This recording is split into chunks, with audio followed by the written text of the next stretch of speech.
Okay, Assalamualaikum warahmatullahi wabarakatuh dan selamat sejahtera. Jumpa lagi saya dalam Google Meet hari ini. Okay, jadi sila bersedia dengan satu buku nota, modul atau buku tulis latihan dan juga alat tulis. Alright, so kita sambung yang seterusnya. Sebelum ni kita belajar tentang pengkelasan haiwan. Tapi hari ni kita belajar tentang pengkelasan tumbuhan. So untuk tumbuhan, okay, boleh tengok kat sini.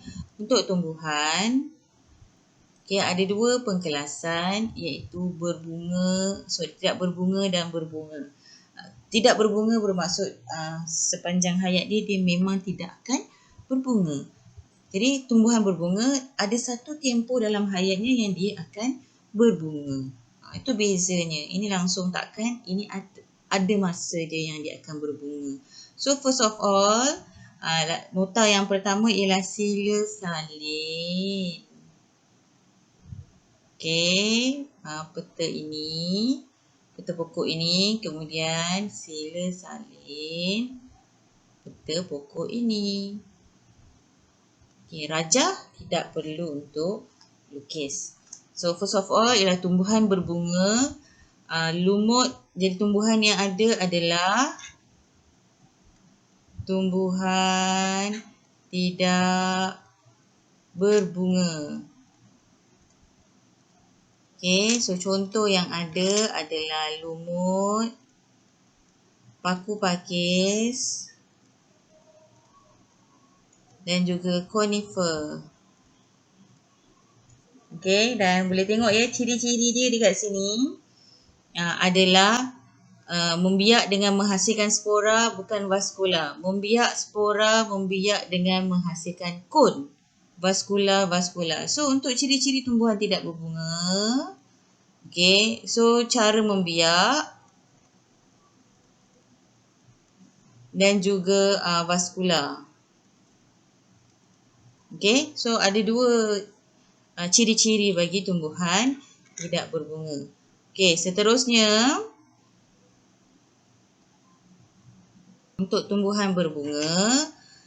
Tumbuhan berbunga menghasilkan bunga yang akan menjadi buah dan mempunyai biji. Setiap biji benih mempunyai cotyledon. Okey, apa itu cotyledon? Makanan simpanan yang akan digunakan oleh biji benih untuk bercambah. Jadi ini penting. Okey, tumbuhan berbunga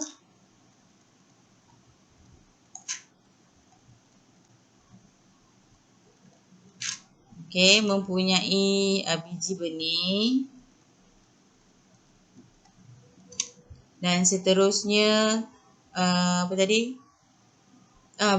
mempunyai cotyledon. Okey, dan cotyledon ni dia ada dua jenis iaitu monocotyledon dan juga dicotyledon. Cotyledon ni adalah makanan simpanan. Kalau mono maksudnya satu. Di maksudnya dua. Jadi ada tumbuhan dalam biji benihnya ada dua tempat simpanan makanan dan ada tumbuhan berbunga dalam biji benihnya ada satu tempat simpanan makanan. Okey. Macam mana nak bezakan? Kita perlu tengok kepada ciri-ciri pokok dia bila dia dah membesar nanti. Okey. So, kita kena tengok ciri-cirinya dari segi yang kat tengah ni lah. Tertinggal. Okey, ni. Bilangan cotyledon. Itu ciri-ciri dia.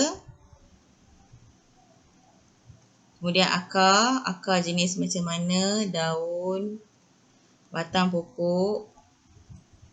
Okey. So, saya bagi cara untuk hafal. Okey, untuk mono boleh ingatlah satu. Mono satu. Akar, kalau satu dalam bahasa Melayu, kita gunakan ringkasan perkataan se. Betul? Satulah. Selari. Okey. Batang pokok. Sorry, bukan selari ya. Asyik tersilap je cikgu ni. Patutlah rasa lain. Akar. Serabut. Serabut. Okey. Daun. Juga satu. Selari. Okey.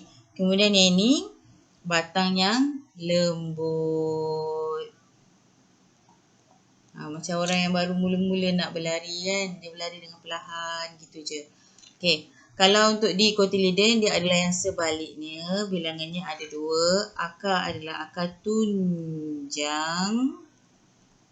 Daun adalah urat daun ya. Urat daun adalah jejala. Dan juga batangnya adalah berkayu. Ini adalah urat daun. Okey, jadi cara hafal, tolong hafal yang pada monocotyledon.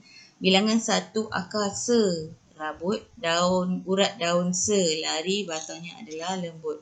Okey, contoh kat sini ada pokok padi, pokok jagung. Okey, di cotyledon pokok tomato, pokok durian. Okey, so itu adalah berkaitan dengan tumbuhan berbunga. So, seterusnya kita nak belajar, nak tahu tentang kekunci dikotomi. Okey, untuk kekunci dikotomi, kita kena tahu ciri-ciri.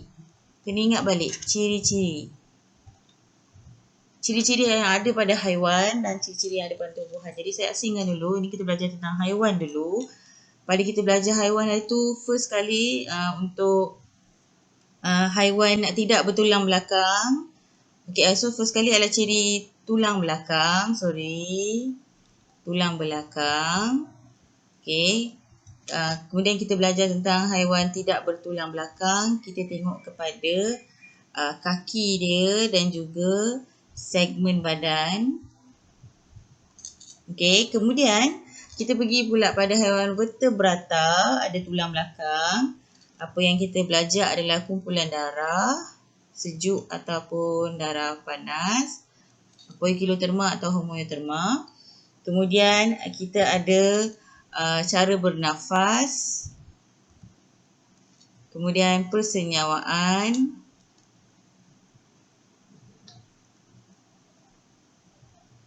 dan juga ciri-ciri fizikal.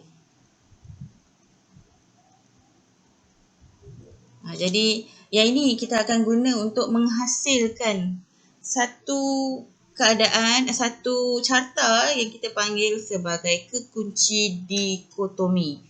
Tujuan dia adalah cara yang digunakan untuk memastikan susun organisma secara sistematik berdasarkan persamaan dan perbezaan. Apa yang sama, apa yang beza.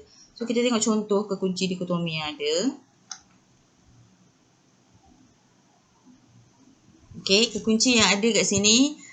Poikiloterma pergi ke nombor 2. Silap pula. Pergi ke nombor 2. Nombor 2 yang mana? Yang inilah. Okey, haiwan-haiwan dia yang ini. Tapi yang mana satu ni? Ni macam main teka-teki pula. Okey, bersisik pergi nombor 4. Pergi nombor 4. Okey, so cara nak baca kekunci dikotomi, guna cara yang saya dah tunjuk ni. Kita bulatkan ikut nombor dia. Okey, kemudian tidak mempunyai insang, dia dah bagi jawapan terus, ular. Okey, dia dah terus bagi jawapan, ular. So, ciri-ciri ular. Nombor 1, poikiloterma. Okey, kemudian bersisik. Dan juga tidak mempunyai insang.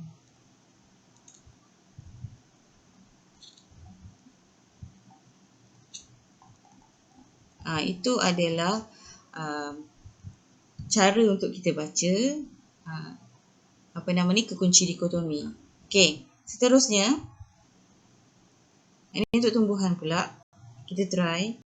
Okay, jadi untuk tumbuhan, ciri-ciri tumbuhan yang belajar tadi. Okay, kita dah belajar tadi mula-mula adalah berbunga ataupun tidak berbunga. Kemudian pembiakan dia, spora ke, kon ke.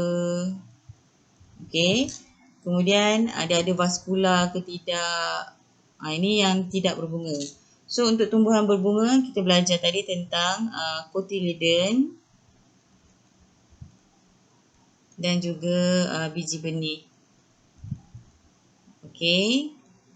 So ini adalah ciri-ciri yang ada pada tumbuhan. So kita tengok tidak berbunga. So yang mana ya? Tidak berbunga. Pergi ke nombor 2. Tanpa vaskular dia dah bagi jawapan terus. Okey, kalau tengok mempunyai vaskular, pergi ke nombor 4. Okey, tidak menghasilkan biji benih, dia dah bagi paku pakis. So, kita dah boleh senaraikan ciri-ciri paku pakis. Ciri-ciri dia adalah tidak berbunga,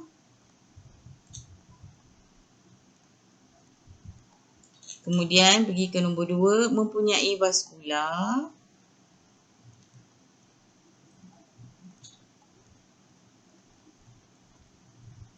dan kemudian pergi nombor 4, tidak menghasilkan biji benih.